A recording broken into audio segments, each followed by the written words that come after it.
Here's a fairly neat app known as AppLock, and it's from the makers of InShot. Now, I did do a quick review on this app a while back, and now with all the updates, let's see how good it is. So after you install it, you will be prompted to unlock with a registered fingerprint if your Android device has fingerprint sensor. Okay, and this works with Android devices. It is available for Android devices, and it's free. Okay, so once you're here, you can choose to use your fingerprint, and I'm gonna go ahead with OK.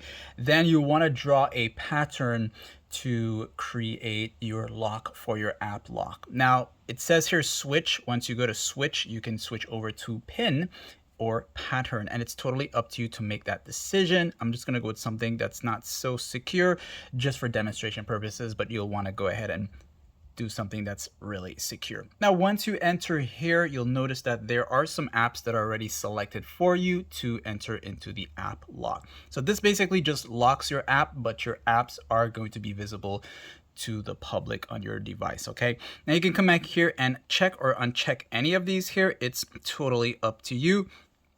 And let's say that I want to actually lock one of these or two of these apps here. Okay, so you just go down the list here. And in my case, I am going to go ahead and lock the phone app and the contacts and clock. So that's 3 in all. It'll tell you how much that you have selected.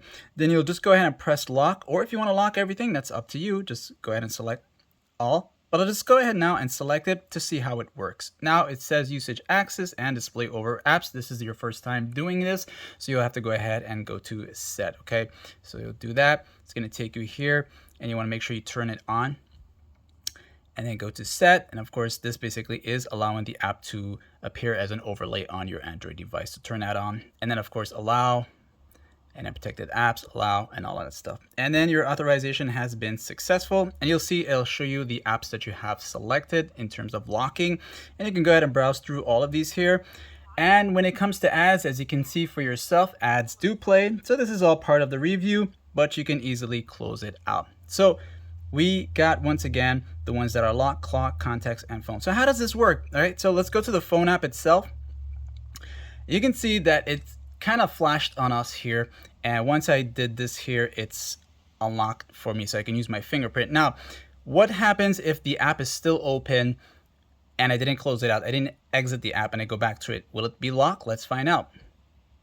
Okay, so it stays locked. Whether you exit the app or close out the app, it's gonna lock itself again when you come back here. Now you can use your fingerprint, or you can cancel it and put in your PIN. Once again, up to you.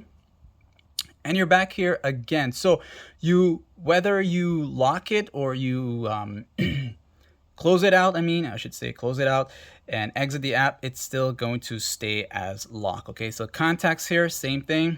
It works pretty good, right? So that's some good stuff here. Clock, same thing. It's gonna flash like that. It's gonna lock for you. So all in all, it's a great app. And what about when we go back into the app? How do we remove the lock? So we'll go here, we'll use that or the PIN. That's going to happen here. And of course, let's see if we can come out of here. And once we're back here, you'll see these that are locked here. When I tap on it, you can just simply go with unlock to remove the lock, and it's going to be removed. So when I go back now to clock, it's no longer locked anymore. And that's that. It's a pretty cool app. I think it's fairly secure. Like, sub, and thanks for watching.